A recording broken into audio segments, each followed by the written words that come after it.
예, 이번에는 이어서 각 사회적 가치에 대한 논의를 하도록 하겠습니다. 아까 이제 5가지의 사회적 가치를 제시했는데 하나씩 하나씩 한번 뜯어보도록 하겠습니다.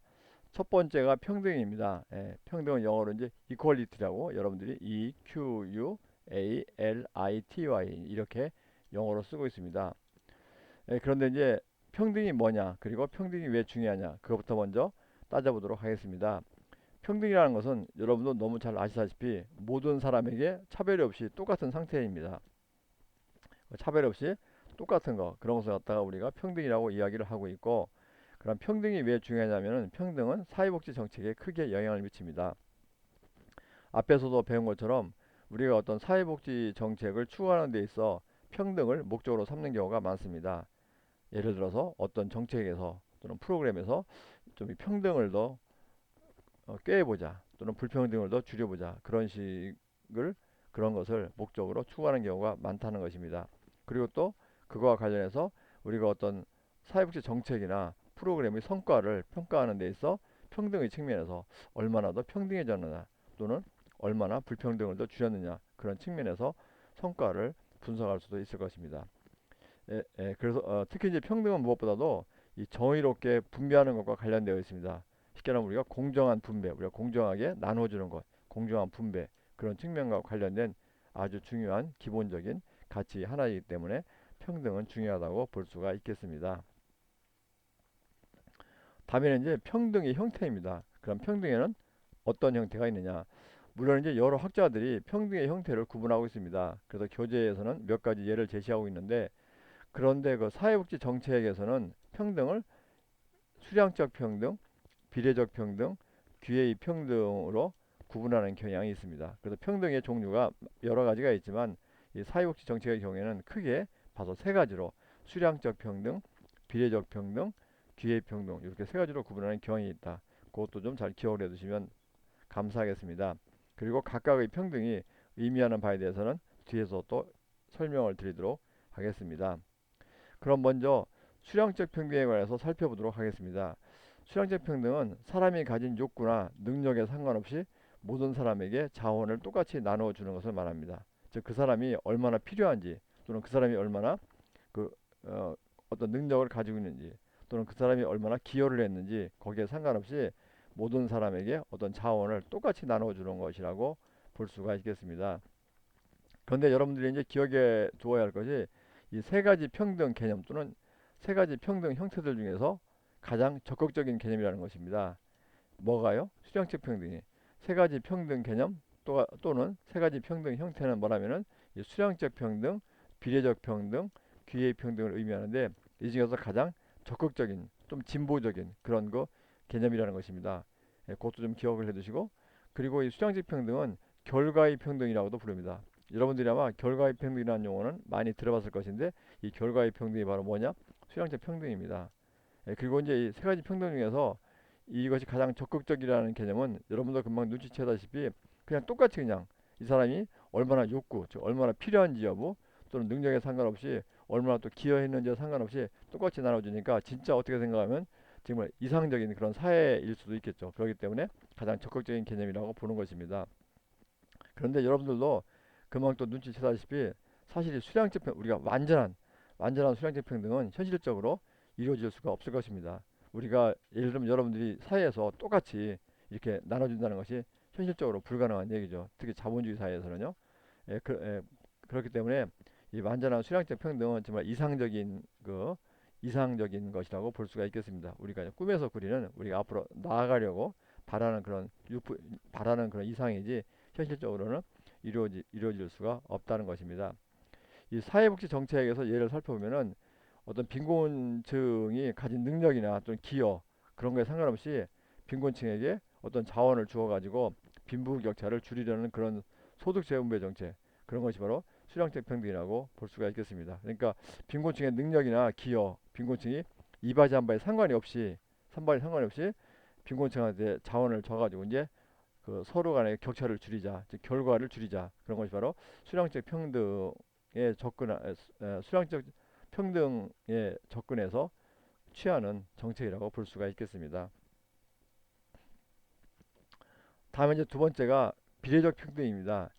이 비례적 평등은 그 공평이라고도 부르고 있습니다. 공평 또는 형평이라고 이제 공평 또는 형평이라고 부르고 있는데 이 그런데 아까 그 이제 앞에 절에서 말씀을 드린 것처럼 이 비례적 평등의 경우에는 이것을 갖다가 평등의 한 형태로 취급을 해가지고 다루는 경우도 있고 또는 비례적 평등을 공평이라고 해가지고 별도의 그 사회적 가치로 취급하는 경우도 있습니다.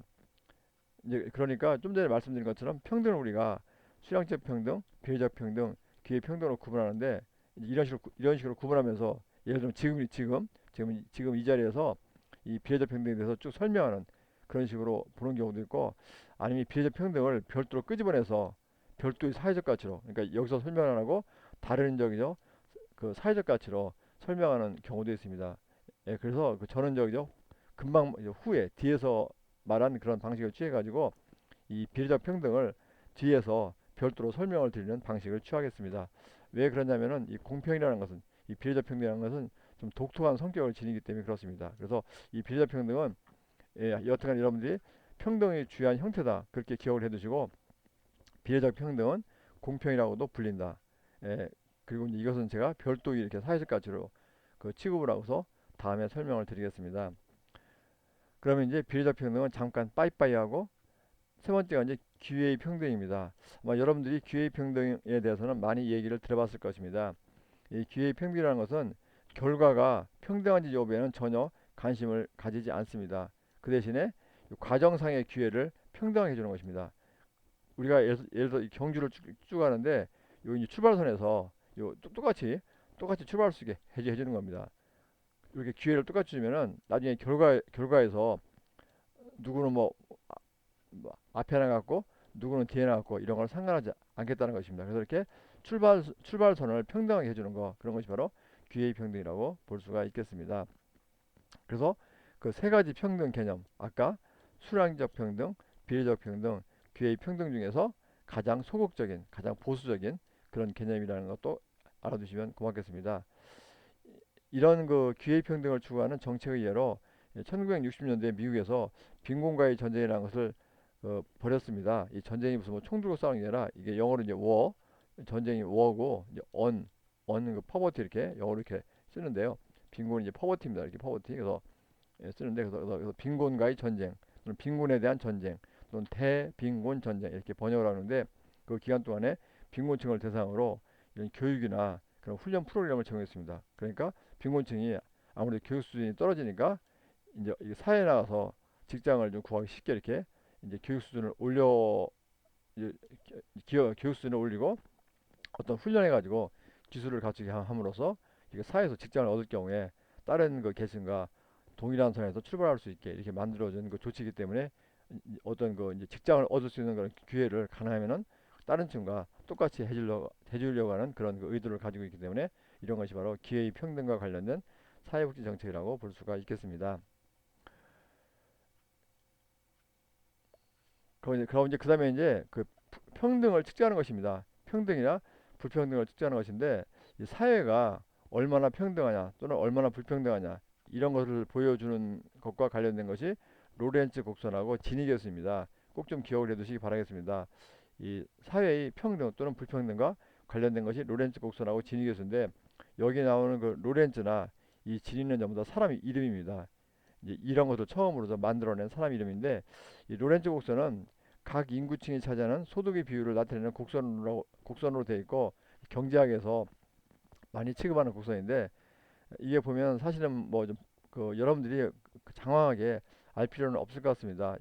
혹시 만약에 복지사 시험이나 그런 곳에 첫 문제가 출제가 되거들랑 그 다른 것을 이렇게 뭐 이제 여러분들이 그 찍어 보셔가지고 이제 문제를 맞히시는 식으로 하는 것도 좋은 방법일 것 같습니다. 그래서 이 로렌츠 곡선은 그냥 각 인구층이 차지하는 소득의 비율을 나타내는 곡선이다. 이런 식으로 기억을 해두시고 더 중요한 것은 진위계수입니다.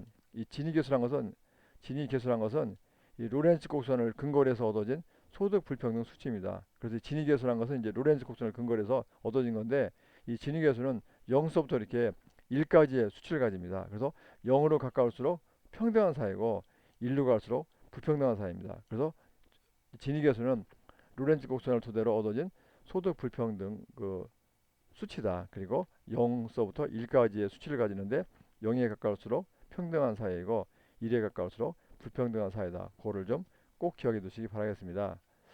예, 이 컴퓨터가 좀 약간 이게 화면이 좀 불량한 것 같네요. 그러하면 그 진위계수의 경우에는 여러분들이 그 신문이나 뭐 방송 이런 데서 자주 나옵니다. 특히 여러분들이 앞으로 뉴스 같은 거 보실 때 보면은 진위계수라는 용어가 잘 나오니까 잘 기억해 두시기 바라겠습니다. 이건 한겨레 신문이 좀 옛날 건데 한번 여러분들이 교육상 보도록 하겠습니다. 보시면은 이게 일면에 조세, 분배 기능 상실이라고 써 있고 진위계수, 세전, 세후 거의 비슷. 이 세전은 세금을 떼기 전이고 세후는 세금을 떼는 후입니다. 그리고 소득 불평등 완화 역할 모델하고 이렇게 제목이 붙어 있습니다. 그래서 보시면 이제 조세란 것이 여러분들이 뭡니까? 세금입니다. 그래서 여러분들이 아마 그 티스머스가 복지를 세 가지로 구분하면서 이 사회복지, 뭐 재정복지, 또 하나 뭡니까? 직업복지 이렇게 구분한 것을 기억하실 겁니다. 그래서 바로 이 재정복지하고 관련되는 것이 바로 그 이제 조세 아니 이제 재정복지가 바로 조세 즉 세금과 관련된 복지인데 한번 이 표를 보시면은 이 바로죠. 이 신문에 나는 표를 보시면은 주유국가 세전세후 진위계수 비교라고 되어 있습니다. 그래서 여기 뭐라고 써 있냐면 밑에 진위계수는 클수록 소득 불평등 심화를 의미한다고 되어 있습니다. 앞에서 말씀드린 것처럼 진위계수는 0서부터 1까지의 수치를 갖습니다. 그래서 0에 가까울수록 평등하고 평등하고 1에 가까울수록 불평등한 거죠. 예, 불평등 불자. 예. 그럼 한번 여러분들이 한국하고 우리가 복지 국가의 천국이라고 얘기하는 스웨덴을 비교해 보도록 하겠습니다. 물론 연도는 약간 차이가 나는데 그건 좀 무시하고 교육상 보도록 하겠습니다. 그러면 이 세금을 떼기 전에 진위계수가 한국은 0.320이고 스웨덴은 0.513입니다. 그러니까 세금을 떼기 전에 보면은 한국이 스웨덴보다 더 평등한 사회입니다. 한국이 0에 가깝고 한국이 스웨덴보다 진위계수가 적기 때문에 한국이 더 평등한 사회입니다. 별표 치겠습니다. 그런데 세금을 떼고 나서의 진위계수 보면은 한국은 0.315고 스웨덴은 0.256입니다. 그러니까 이때는 어떻습니까? 한국이 더 크기 때문에 스웨덴이 더 그 평등한 사회입니다. 그런데 이제 그게 중요한 게 아니라 보시면은 한국은 세금을 떼기 전후에 진위계수가 큰 차이가 없습니다. 거의 같습니다. 그렇지만 스웨덴은 세금을 떼기 전과 떼기 후에 진위계수가 거의 반보다 더 팍 줍니다. 그러니까 이 얘기는 뭐냐면은 한국은 이 세금, 즉 조세제도라는 것이 이렇게 불평등을 줄이는데 큰 역할을 하지 못했다는 것입니다. 그렇지만 스웨덴은 이 세금이라는 것이 조세제도가 이 불평등을 줄이는데 굉장히 큰 역할을 했다는 것입니다.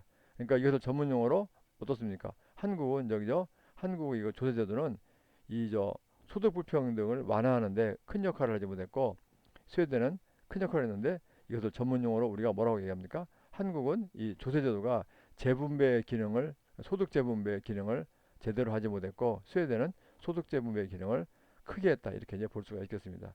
그래서 이 신문엔 제목을 이렇게 분배라고 써놨는데 제 생각에는 이건 분배가 아니라 재분배라고 해야지 옳을 것 같습니다. 재분배. 이 조세제도가 분배 기능을 하는 게 아니라 이 재분배 기능을 한다고 이렇게 요 앞에 제자가 빠진 것 같습니다. 그래서 재분배 기능을 상실한다는 것입니다. 그래서 여러분들이 이렇게 그 진위 개선을 이렇게 방송이나 그런 자료에서 많이 보기 때문에 꼭 기억을 해 두시기 바라겠습니다. 그리고 마지막으로 또 잠깐 하나 말씀드리고 싶은 것이 엥겔 계수입니다. 엥겔 계수는 엥겔 지수라고 번역하는데 이 엥겔 도움은 사람 이름입니다. 엥겔. 여러분들이 아마도 그 중학교나 고등학교 때 배웠을 것 같습니다. 저도 그 고등학교 때 배운 기억이 납니다. 그런데 엥겔 지수라는 것은 가계의 전체 지출 중에서 식품비가 차지하는 비율입니다. 이제 가게에서 이제 돈을 얼마 쓰는데 그 중에서 식품비가 이제 음식비가 얼마나 되느냐, 몇 퍼센트냐, 바로 그것을 의미하는 것입니다. 그래서 결국 엔겔 지수가 높다는 말은 어떻습니까? 이제 가게에서 지출하는 비용 중에서 식품비로 사용하는 비용이 많다는 거죠. 그러니까 그만큼 엔겔 지수가 높다는 것은 좀 이제 우리가 먹는데 돈을 많이 쓰기 때문에 그러니까 결국 이제 문화생활을 많이 못하니까 좀 이제 우리가 인간다운 삶을 못하는 거고 엔겔 지수가 낮다는 것은 전체 지출 중에서 식품비가 그 적기 때문에 다른 문화생활도 많이 한다는 거죠. 그래서 결국은 엔겔 지수가 높다는 것은 먹고 살기 바쁘니까 좀 인간다운 생활을 못한다 그런 식의 의미를 지닌다고 볼 수가 있겠습니다. 예, 여기까지 하고 잠깐 쉬도록 하겠습니다.